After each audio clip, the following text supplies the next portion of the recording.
हिंदुस्तान बचाओ, नफरत मिटाओ हिंदुस्तान बचाओ। नफरत बुरी है न पालो इसे, नफरत बुरी है न पालो इसे।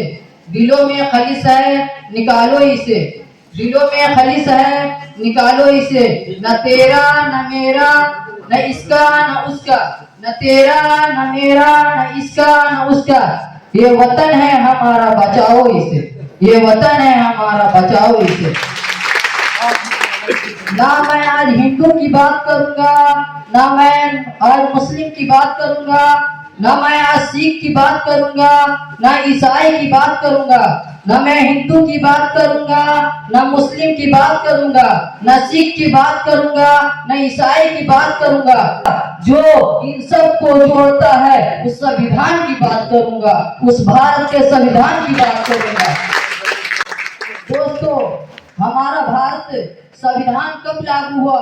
तो हम सब जानते हैं कि 26 जनवरी 1950 को लागू हुआ। लेकिन इसे बना कब, कैसे बना? तो इसकी बनने की शुरुआत 9 दिसंबर 1946 में एक कमेटी का गठन होता है, जिसके सदस्य 389 थे।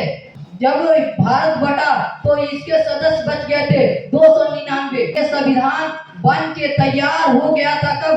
तो 26 नवंबर 1949 को बन के तैयार हो गया था, लेकिन इसे 26 जनवरी को लागू किया। यहाँ पर सवाल पैदा होता है, सवाल होते हैं खुद से कि जब 26 नवंबर 1949 को यह संविधान बन के तैयार हो गया था, तो ये क्यों इतना समय लिया गया, क्यों इसे 26 जनवरी को लागू किया गया? तो इसकी एक बहुत बड़ी वजह है। इसको हम जब लाहौर में जब एक अधिवेशन में, लाहौर के अधिवेशन में 1930 में नेहरू जी के अध्यक्ष में एक पूर्ण स्वतंत्र का दिवस मनाया गया था, और उसी दिवस को हर साल मनाते, आजादी के तौर पे मनाते आए हम हर साल। लेकिन जब हमारा भारत आजाद हुआ तब जाके हमने 15 अगस्त 1947 को इसको मनाना शुरू किया।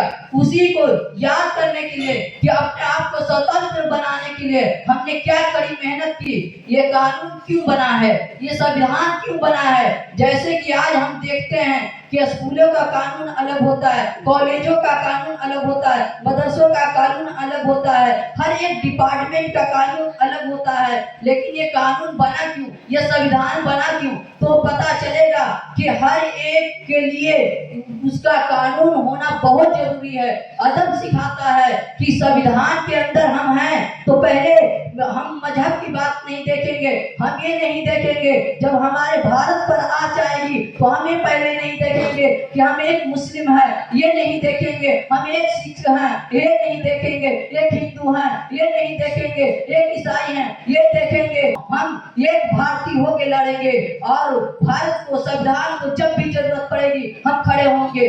लेकिन आज के दौर में हमारे अंदर क्या हो गया है, जहां कम लोग उस तबके के हैं तो मजहबी तौर पे सताए जा रहे हैं। हमारा संविधान क्या सिखाता है, हम संविधान को समझ नहीं पा रहे हैं। हम क्यों नहीं समझ रहे हैं? तो पढ़ नहीं रहे हैं, संविधान को जान नहीं रहे हैं। एक धर्म को जानने के लिए, मुस्लिम धर्म में है तो कुरान को जानते हैं, कि हिंदू धर्म में है गीता को, कुरान को जानते हैं, कि ईसाई धर्म में बाइबल को जानते हैं, सिख धर्म में गुरु ग्रंथ को जानते हैं। लेकिन इन ग्रंथों को जानते हैं तो उस पर चलते हैं, तभी वो कहलाते हैं कि एक सच्चे मुस्लिम है, एक सच्चे ईसाई है, एक सच्चे क्रिश्चियन है, तब कहलाते हैं एक सच्चे हिंदू हैं। लेकिन हम तब एक इंडियन कहलाएंगे जब हम अपने संविधान के प्रति चलेंगे, हम अपने संविधान के कानूनों को मानेंगे, हम अपने संविधान के एक एक कर्तव्य को जानेंगे, हम अपने संविधान के एक एक बातों को जानेंगे और अमल करेंगे। लेकिन हम अपने संविधान को आज पीछे करते चले जा रहे हैं। आज हम अपने संविधान की बातों को नहीं समझ रहे हैं। आज कॉलेज हो, स्कूल हो, हमारे छात्र खुद को नहीं समझ रहे हैं। स्वामी विवेकानंद ने क्या कहा, उठो जागो और तब तक मत रुको जब तक लक्ष्य प्राप्त ना हो जाए। लेकिन हमारे नौजवानों का आज लक्ष्य नहीं पता है, क्या लक्ष्य तय करे। हमारे ये इस जो संविधान है, अगर तुम गूगल पे भी सर्च करोगे तो यही बताएगा सबसे महान संविधान किसी का है वर्ल्ड में, तो भारत का संविधान है। क्यों मरते हो उन बेवफाओं के लिए? क्यों मरते हो उन बेवफाओं के लिए जो मोहब्बत करते हैं दिखावे के लिए? क्यों मरते हो उन बेवफाओं के लिए जो मोहब्बत करते हैं दिखावे के लिए? मरना है तो मरो उन लोगों के लिए, मरना है तो मरो उन लोगों के लिए जो मरते हैं वतन के लिए, जो मरते हैं अपने वतन के लिए। साथियों, हमारे संविधान को आज जानना बहुत जरूरी है। एक मुस्लिम हो या हिंदू हो या सिख हो या ईसाई हो, संविधान को जानना हर एक के लिए जरूरी है, क्योंकि अपने मुल्क में रहते हो तो अपने संविधान को जानना जरूरी है।